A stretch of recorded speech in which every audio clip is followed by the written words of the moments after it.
Buenas noches, bienvenidos a Sin Su Permiso, un gusto que nos acompañe nuevamente. Estamos en vivo, hoy es martes 8 de mayo. Esta noche vamos a continuar abordando el tema de la violencia contra la mujer, tanto para entender su origen como para entender el comportamiento de las víctimas y por qué a veces la denuncia es la última acción que se toma. Y lo más importante, ¿qué tenemos que hacer como país para frenar tanto asesinato contra la mujer? En esta oportunidad propiciaremos un análisis desde la óptica internacional a través de ONU Mujeres, para lo cual nos acompaña su representante en El Salvador, Ana Elena Badilla, y también desde la visión de la Unión Europea a través de su embajador, Andreu Bassols. Pero antes de saludar a nuestros invitados, saludo a Ana Giralt. Francesca no nos puede acompañar esta noche. Ana, buenas noches, bienvenida. Buenas noches, Lore, buenas noches a los televidentes. Bienvenidos, un gran gusto que nos acompañen esta noche, embajador. Anita, gracias por regresar a Sin Su Permiso. Hacíamos memoria que habíamos compartido contigo esta mesa hace casi 8 meses, así que bueno tenerte aquí en esta ocasión. Con mucho gusto, Lorena y Ana, es un gusto estar con ustedes aquí y poder aportar un poco a esta reflexión sobre este tema tan importante. Igual para usted, señor embajador. Muy buenas noches a todas y muchas gracias por la invitación. Empezamos contigo. ¿Cuál es la lectura que hace ONU Mujeres y pues también la Unión Europea de estos 157 casos de feminicidios que la misma PNC reporta? Bueno, muy grave, una situación muy grave. Esto coloca a El Salvador en una situación muy lamentable, en la situación de ser el país con la tasa de feminicidio más alta del mundo, ¿verdad? En este momento, lo que llamamos la tasa o el índice de feminicidio es de 13.47 por cada 100.000 mujeres. Esta es la tasa más elevada que existe en la región y en el mundo. Para considerar que un problema desde el punto de vista de la salud, solo para dar un referente que nos permite entender qué implica esto, cuando los organismos de salud declaran epidemia sobre alguna enfermedad o algún problema, ¿verdad? Basta con que tengan un 10 por 100.000 para declarar una epidemia, por ejemplo, en materia de salud. Y aquí estamos hablando de 13.47. O sea, estamos muy por encima de lo que tenemos una epidemia. O sea, hay es arriba de una epidemia. Está casi más que por encima del promedio de una epidemia en el país. Esto es muy grave, ¿verdad? Y requiere de acciones urgentes y de muchos actores en la sociedad para poder enfrentarlo y poder resolverlo. Entonces, estos 157 feminicidios en estos meses, lamentablemente, han superado la cantidad de feminicidios que hubo el año pasado en el mismo periodo de tiempo, ¿verdad? Entonces, es una pena porque ustedes tal vez recordarán, el año 2015 fue un año pico, digamos, en el sentido de que tuvo las tasas más altas de violencia en el país, en homicidios y feminicidios fue el 2015. Luego del 2015 se presentó una tasa decreciente, o sea, se fueron reduciendo en el 2016 y en el 2017 los números de homicidios y feminicidios. Pero en este momento estamos experimentando otra vez un incremento. ¿Pero por qué? Porque es el reflejo de lo que se supone que somos, una sociedad muy, muy violenta. Bueno, no lo sabemos. Buenas noches a todos. Lo que sí sabemos es que el problema es grave, es que se necesitan soluciones políticas y que se necesitan soluciones desde un punto de vista integral. No soluciones fáciles, porque no las hay, pero desde un punto de vista integral. Efectivamente, como decía Ana, con toda la razón, El Salvador tiene una tasa de feminicidios que es 7 veces más que la tasa mundial de feminicidios. Y eso significa que hay que abordar el problema desde la seriedad que requiere, la gravedad de ese mismo problema. Y las tasas de feminicidio son altas porque también hay unas tasas de homicidios en general que son muy elevadas. Pero, y como decía y tenía ocasión de decir esta tarde, el termómetro de una sociedad, los feminicidios miden, o como trata una sociedad a la mujer, es un termómetro del desarrollo social de una sociedad. Y yo creo que es importante que El Salvador tome muy en serio esta situación, porque estamos ante un problema grave. Embajador, esa frase que usted acaba de decir, me gustaría que la exploráramos Pero antes, cuando usted menciona tomar soluciones políticas, y tenemos que entender que son políticas de Estado, pero ¿qué tipo de soluciones? Porque lo que usted acaba de decir es cierto. Hay homicidios de mujeres, pero también hay un montón de homicidios de hombres. Y de la colada se van niños también. Entonces, ¿qué soluciones tiene que tomar el Estado? ¿O qué políticas tiene que aplicar? Bueno, no hay una respuesta fácil, porque si hubiera una respuesta fácil, el problema no sería un problema difícil. Y estamos ante un problema social y estamos ante un problema que lleva mucho tiempo sobre la realidad social salvadoreña y centroamericana en general, o del Triángulo Norte, para ser más concretos. Entonces yo creo que es muy importante que todo el mundo sepa de que hay que aplicar primero y por encima de todo políticas de prevención. Porque sin políticas de prevención no van a encontrarse soluciones. Y esto lo dicen todos los expertos. Yo no lo soy. No soy un experto en temas de seguridad. Pero todos los expertos dicen que la prevención es la clave. Y la prevención incluye la lucha contra la impunidad, por supuesto. Porque con impunidad es muy difícil parar los altos niveles de feminicidios y de homicidios. Luego es muy importante hacer políticas sociales. Y políticas sociales significa que hay que evitar la marginación social. Porque allí donde hay muchos más homicidios y feminicidios es donde hay marginación social. El fenómeno de violencia contra la mujer existe en todos los países del mundo. Existe también en los países más avanzados del mundo, pero en grados mucho menores. Por consiguiente, cuando una sociedad tiene altos niveles de inclusión social, cuando una sociedad es capaz de que todo el mundo participe en la educación, en la política, en la definición de políticas públicas, la situación de los homicidios y de los feminicidios de forma muy clara disminuye. Ana, claro. Decía el embajador, hay que abordar este tema con la seriedad que se merece. Esa seriedad no pasa por tener la respuesta a la pregunta ¿por qué nuestro indicador se ha disparado tanto? Porque Ana lo preguntaba, ¿por qué? Y yo sé que quizá la respuesta es sumamente compleja, sin embargo, no deberíamos tener una investigación, tener un estudio para al menos entender las razones de por qué nuestro país tiene el índice de asesinatos contra las mujeres más alto en el mundo. Sin duda alguna, ¿verdad? Es decir, hay muchas cosas que hacer frente a esto. Lo primero es tratar de entender, en efecto, por qué esto ha pasado. Y como decía el embajador, es producto de una serie de factores combinados. Pero eso es lo que creemos. ¿Hay algún estudio que refleje eso? Hay algunos estudios, por ejemplo, ahorita se acaba de publicar hace un par de semanas la última encuesta nacional de violencia, ¿verdad? Que da las cifras más actualizadas que ahorita las podemos repasar. Pero de alguna manera nos permite entender que no se han tomado las medidas adecuadas. Por un lado, para prevenir, como dice el embajador, pero otro lado, para enfrentar el problema de violencia que tenemos en el país, ¿verdad? Entonces, hay medidas que se deben tomar desde las diferentes instancias que están involucradas en esta problemática. El sector salud, el sector educación, el sector justicia, ¿verdad? Todos tienen aquí responsabilidades combinadas. Y tenemos que ver por qué es que las acciones que se han tomado han sido insuficientes para parar esta epidemia. Entonces, un factor que ya también el embajador mencionó y quiero ampliar sobre eso, el tema de la impunidad, porque la impunidad en cualquier sociedad da un mensaje. Si aquí cualquier persona puede matar a una mujer por el hecho de ser mujer, porque tenemos que olvidar, no podemos olvidar que estamos hablando de un delito que tiene una característica particular de género, ¿verdad? Es que esa mujer se mató no porque hubo un accidente de tránsito, no por accidente, no, es con la intencionalidad de acabar con la vida de esa mujer porque era mujer.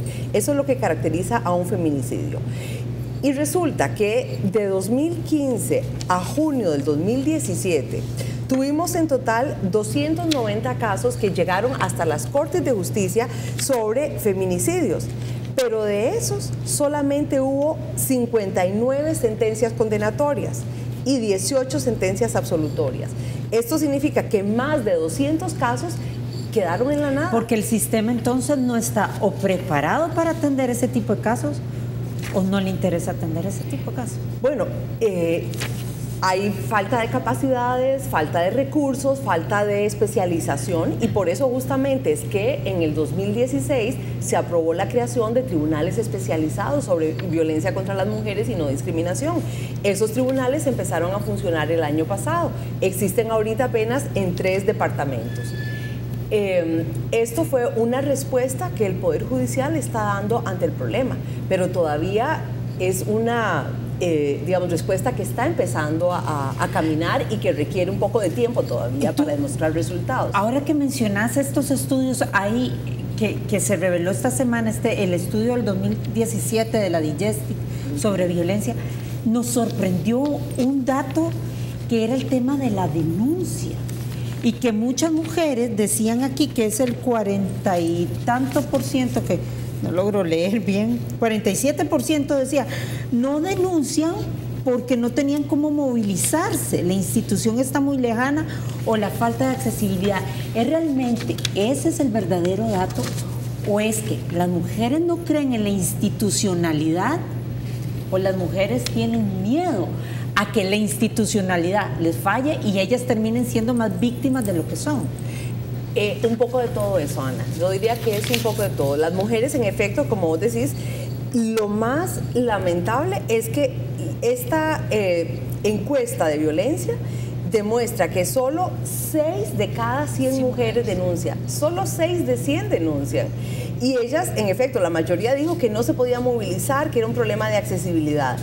Pero podríamos pensar que hay otros factores que están ocultos detrás de esa respuesta. Y la primera que surge es temor. Las mujeres tienen mucho temor. Tienen temor a que a la hora de denunciar se dé más bien una escalada de violencia, como ha pasado en algunos casos, ¿verdad? Que el hombre la ha amenazado con que si ella denuncia la violencia, la va a matar. Entonces, ¿verdad?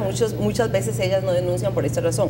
Pero también tienen temor de que vayan a las instancias correspondientes y que no tengan una respuesta adecuada. Entonces, como decía Ana, pues quedan en una peor situación, ¿verdad? Si no obtienen protección una vez que ellas han puesto la denuncia, esto se puede revertir contra ellas con consecuencias más graves. Hay muchos motivos por las que no se denuncia estas mujeres. El temor, el problema de la movilización, y la encuesta nos refleja otros motivos que igual son importantes analizar, pero vamos a ir a una pausa comercial y luego seguimos hablando sobre este tema.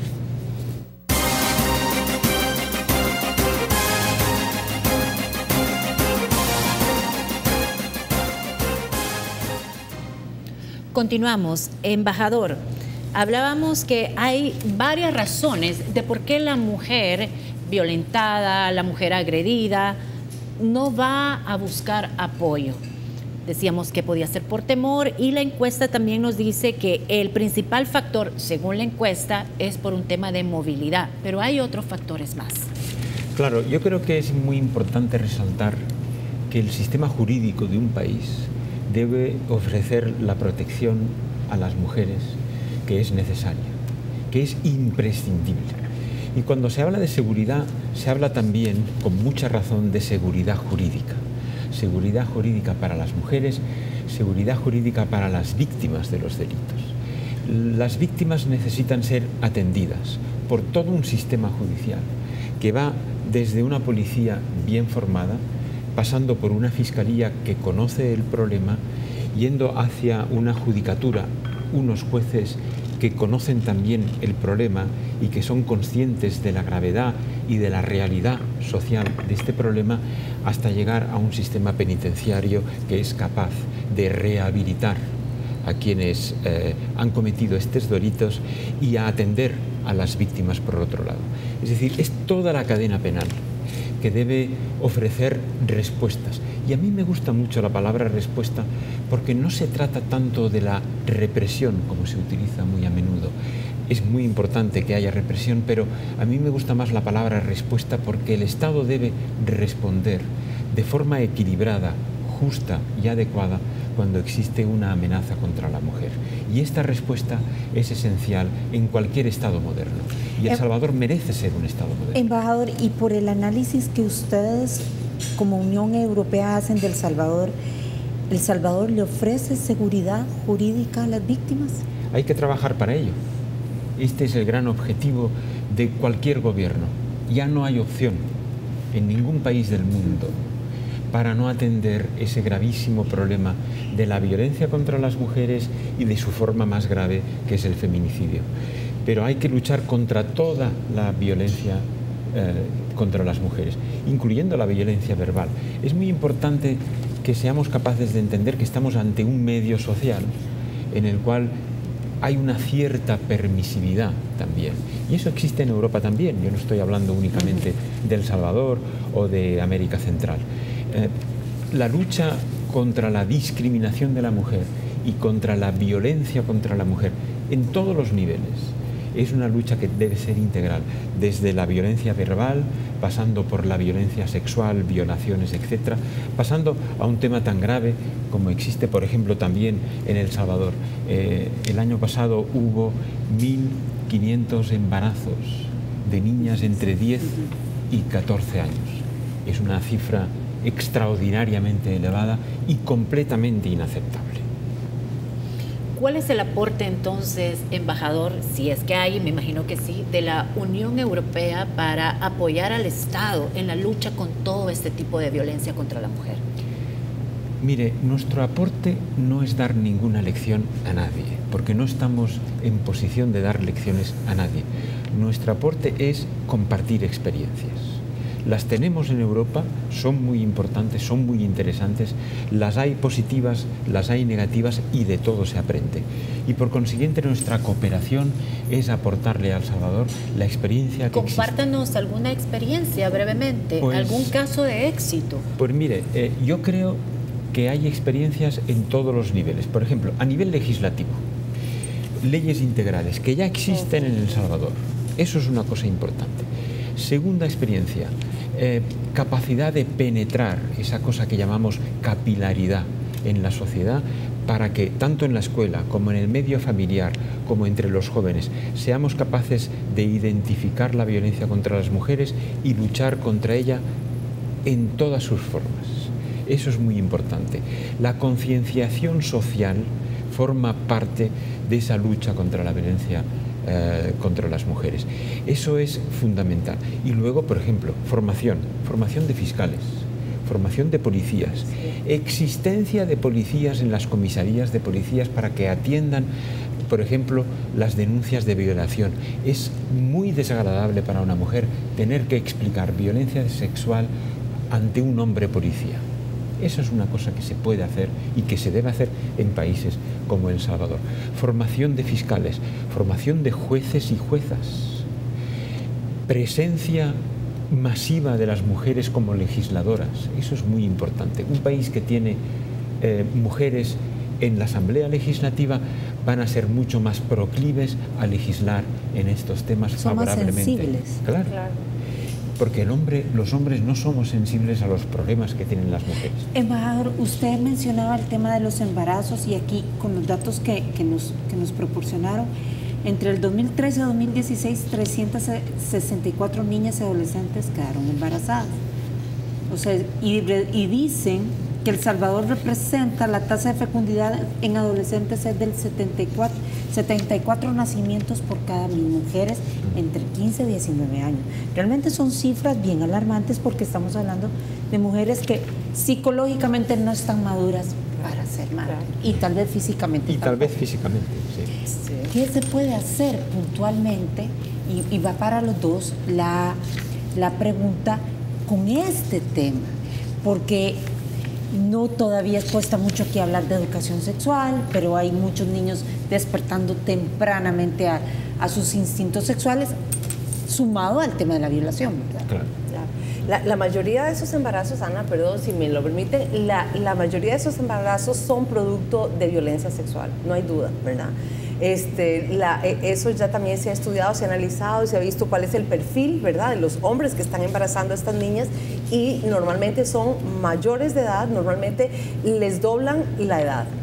Entonces no es que estamos hablando solo de que es curiosidad sexual o niñas que se enamoraron de sus pares, no, aquí hay una situación de violencia. Entonces, en primer lugar, tenemos que tener conciencia que tenemos que proteger a esas niñas, tenemos que garantizarle un futuro en el cual ellas se puedan educar y puedan garantizársele oportunidades para su desarrollo personal, profesional, para que contribuyan a su familia, a su comunidad, a su país.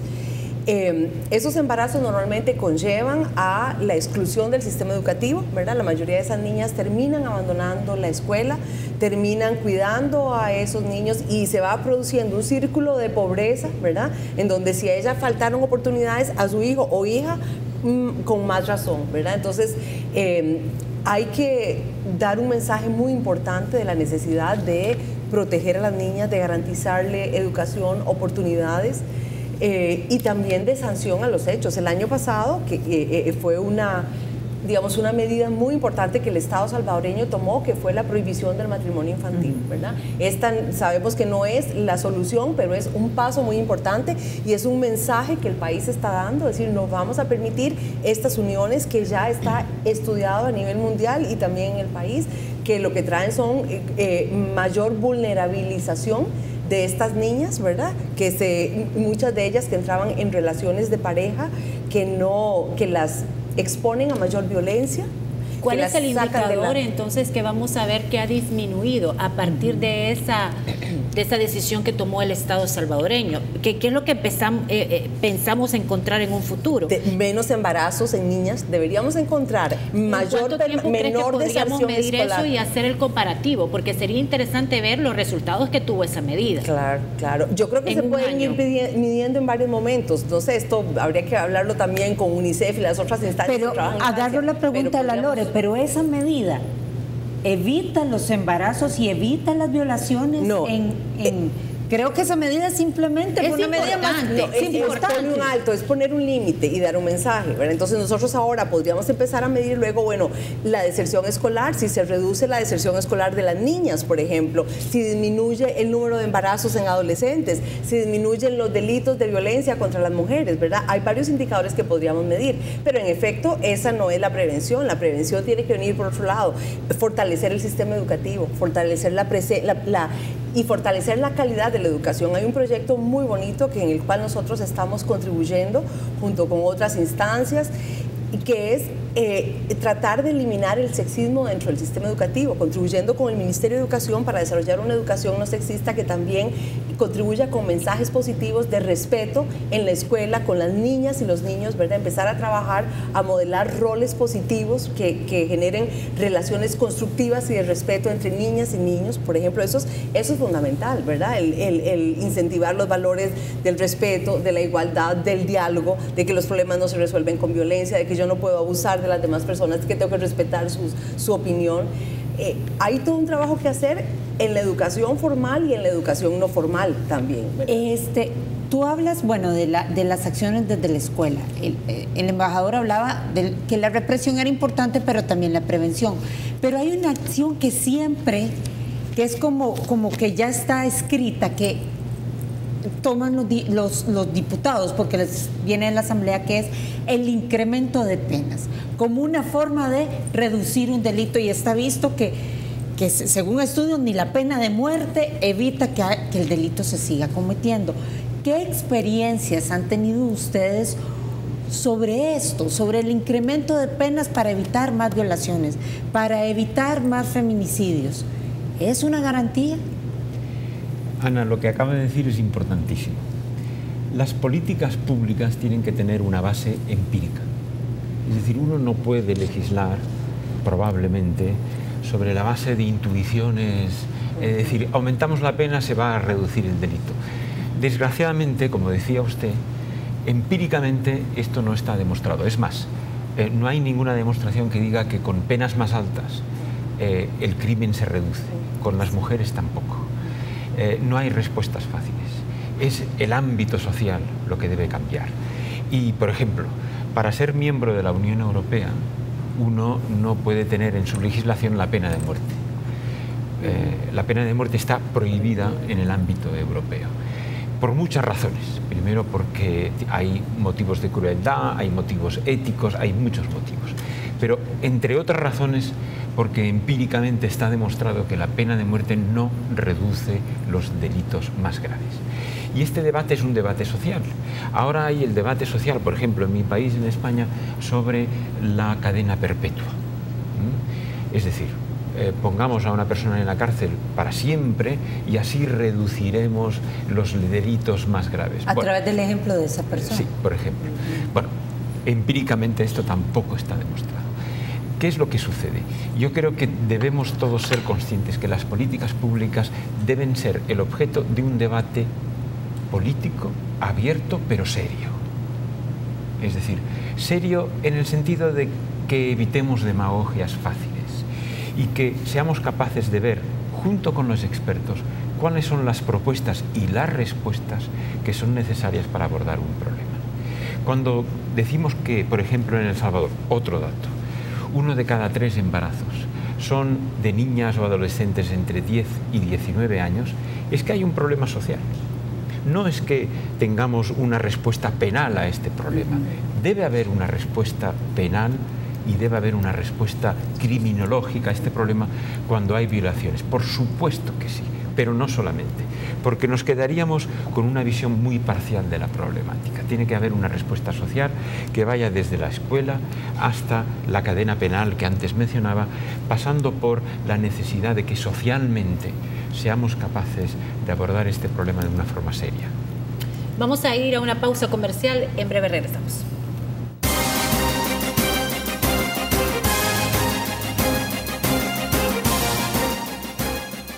Continuamos. Ana, nos decía el embajador en el bloque anterior sobre este problema social que hay en nuestro país, con niñas embarazándose, preadolescentes, adolescentes, y tú nos hablabas de la educación no sexista. Pero yo quisiera poner sobre la mesa la educación sexual. ¿Por qué es tan difícil en nuestro país introducir reformas que lleven a una verdadera educación sexual? Mira, yo creo que hay una mala comprensión de lo que es en realidad la educación sexual, ¿verdad? Porque muchas veces cuando se habla de educación sexual, hay sectores que piensan que vamos a hablar de darles condones a las niñas, sí, ¿verdad? Es repartir condones y pastillas condones y que más bien vamos a incentivar las relaciones sexuales. La experiencia en realidad demuestra lo contrario. Tenemos países como España, donde el embarazo en adolescentes es casi nulo, ¿verdad? Donde una política de educación sexual ha demostrado clarísimo que ha contribuido no solo a prevenir embarazos en adolescentes, sino a fortalecer los planes de vida de las niñas y de las jóvenes, ¿verdad? A abrirles oportunidades. Entonces yo creo que ha sido difícil porque es una discusión muy instalada con algunos sectores religiosos y con algunos otros sectores también sociales, ¿verdad? Que se han opuesto en El Salvador y en otros países de la región también, ¿verdad? Porque piensan que esa es la educación sexual que se está fomentando o que se está fomentando las relaciones o que se está fomentando la homosexualidad. Ese es otro de los prejuicios que hay en relación a la educación sexual. Entonces, yo creo que hay que profundizar el conocimiento y llegar a un consenso sobre cuál es el tipo de educación sexual que necesitamos, porque sin duda se requiere, ¿verdad?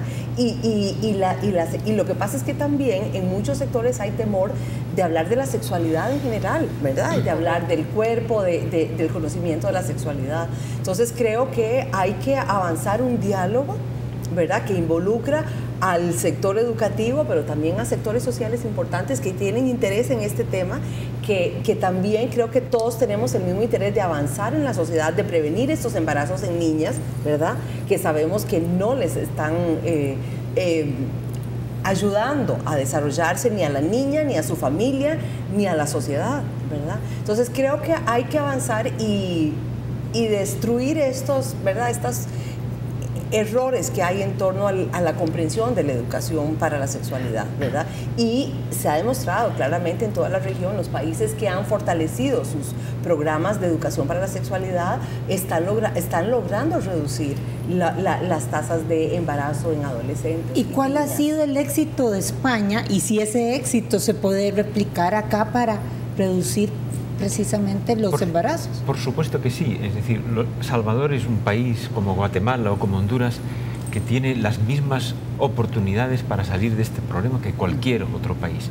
Y nosotros en la Unión Europea, por ejemplo, hemos trabajado con Plan Internacional, esta ONG internacional que trabaja en temas de estas características, y estuve yo hace poco en la clausura de un proyecto de educación sexual para adolescentes. Y yo lo que les dije es, primero, que yo pertenezco a una generación en la cual no tuvimos educación sexual. Segundo, que ellos ahora estaban mucho más preparados y tenían 14, 15 años que yo a su edad para abordar estas cuestiones. Y que un niño, un adolescente, necesita saber realidades de la sociedad y de su propio cuerpo para poder interactuar de forma responsable sexualmente con las demás personas. Porque todos tenemos una vida sexual desde la adolescencia hasta que nos vamos de este mundo. Y una educación sexual es fundamental, es tanto como saber leer y escribir. Y no nos debe avergonzar. Y quien se avergüence es que no conoce la realidad. Embajador, ¿y esa experiencia con Plan Internacional la replicarían ustedes a nivel país o no? Pues claro que sí. Yo creo que tuvo lugar en todo El Salvador. Ajá. Fue una experiencia de éxito. Era un proyecto que consistía en ir en barrios desfavorecidos de todo el país. Pero a través de Plan Internacional. A través de una ONG. Pero en este caso mi pregunta va dirigida a través ya de una estructura de Estado. Por supuesto. Que puede ser el Ministerio de Educación. Claro. Ofrecerles esto. ¿Lo han considerado? Es la obligación del Estado. Ajá. De que en los planes de estudio, ¿por qué vamos a conocer matemáticas y por qué vamos a saber biología y cómo se reproducen las tortugas y no vamos a saber cómo nos reproducimos nosotros mismos? Es decir, esto no tiene ningún sentido. Entonces, tiene que haber, por supuesto, educación sexual en la escuela y tiene que haber conocimiento por parte de todo el mundo de lo que es el sexo, porque es una parte integral e irrenunciable de nuestra individualidad y de nuestros derechos. Entendemos que hay un proyecto en conjunto, la Unión Europea y ONU Mujeres. Si nos puedes comentar de qué se trata eso. Bueno, más que ONU Mujeres es todo el sistema de Naciones Unidas. En efecto, la Unión Europea, bueno, el embajador puede contarlo más, pero la Unión Europea ha tomado una decisión muy importante a nivel mundial y ha destinado $500 millones para combatir la violencia contra las mujeres en todo el mundo. Para América Latina se han seleccionado 5 países y El Salvador ha calificado como uno de los países que va a recibir cooperación para desarrollar una iniciativa de 4 años, en 2 fases, 2 años primero y probablemente 2 o 3 años después,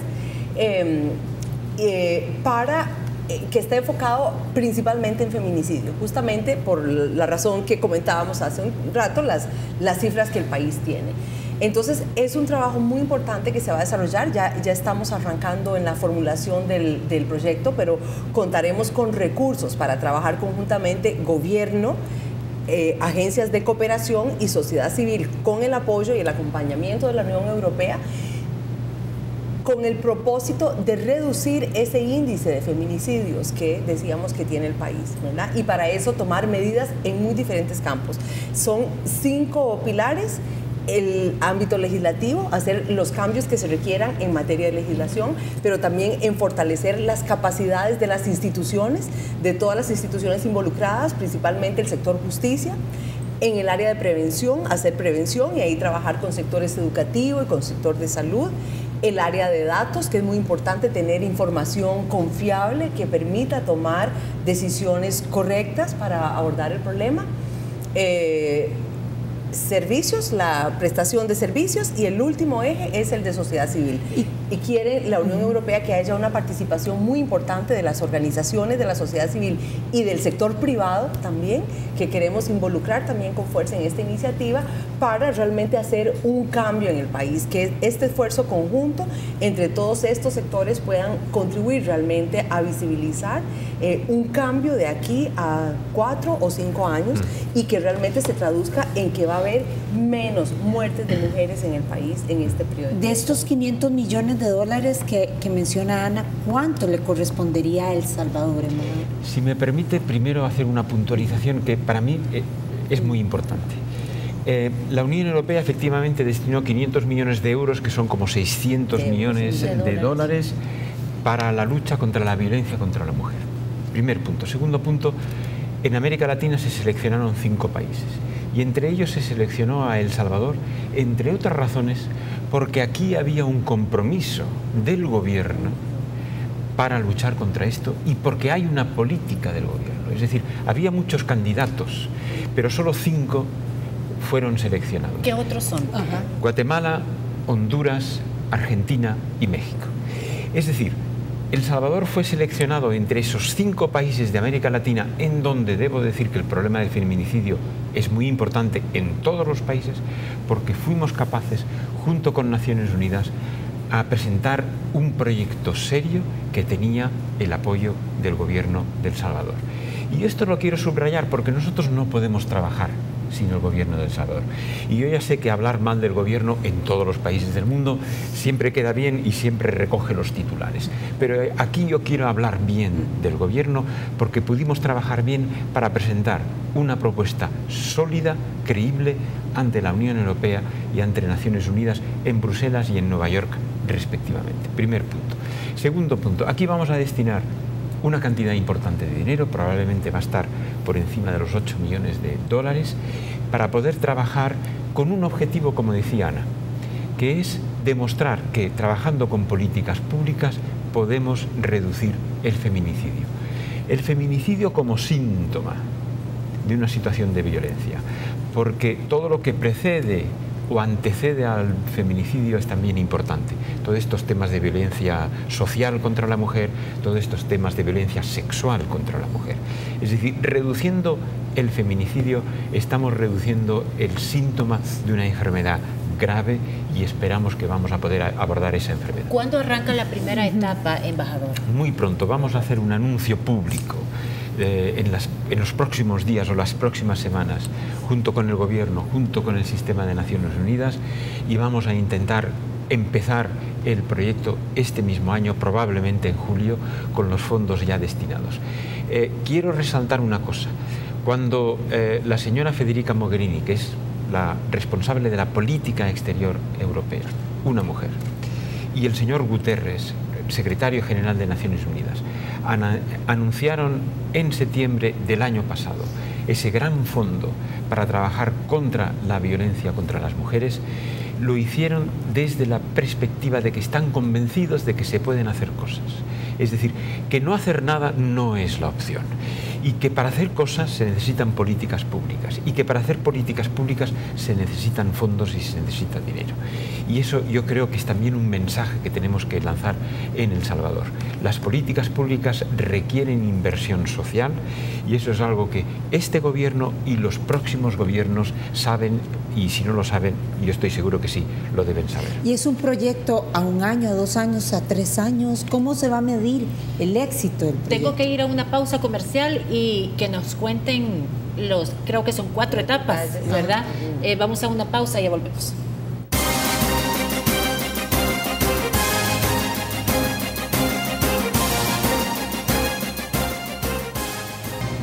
Continuamos. Ana, nos ibas a contar sobre las etapas de este proyecto. Exacto. Que viene. Bueno, el proyecto está pensado para 4 o 5 años. Inicialmente se habló de 5, ahorita está más bien considerándose como 4, como en 2 fases. Una primera de 2 años que arrancamos este año, como dice el embajador. Luego de la evaluación, la Unión Europea es bastante exigente en esa materia y tiene toda la razón. Quieren ver cuál es el cumplimiento, cuál es el avance, y una vez evaluado el desempeño del proyecto a los 2 años, vendrá el segundo desembolso para desarrollar la segunda etapa. La Unión Europea da los fondos, pero ¿quién Sí. ejecuta? Las agencias de Naciones Unidas, ¿verdad? En coordinación con el gobierno, la sociedad civil y el sector privado.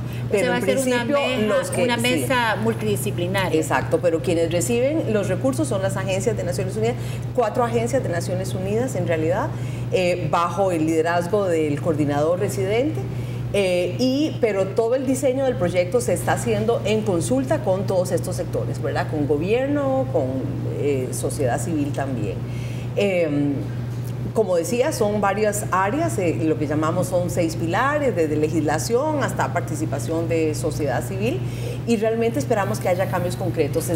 Vamos a empezar el diseño del proyecto, ahorita hay una digamos, como un perfil del proyecto que ya fue aprobado en Nueva York, tanto por Naciones Unidas como por la Unión Europea, y ahora empezamos en este mes a trabajar ya el detalle, y ahí vamos a definir lo que Ana pregunta, cuáles van a ser los indicadores específicos, cuáles van a ser las metas, y para hacer esto estamos tomando en cuenta toda la información de que disponemos en este momento, porque no podemos ni duplicar ni desperdiciar, digamos, los esfuerzos que ya hay.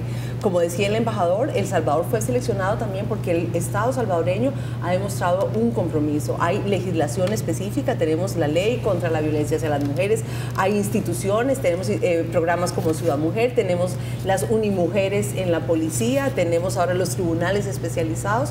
O sea, el país de alguna manera ha dado una respuesta que tiene que mejorarse porque los resultados todavía dejan, como decimos, mucho que desear, pero que hay una voluntad. Y de hecho, esto se ha expresado también la semana pasada en el Consejo de Gobierno.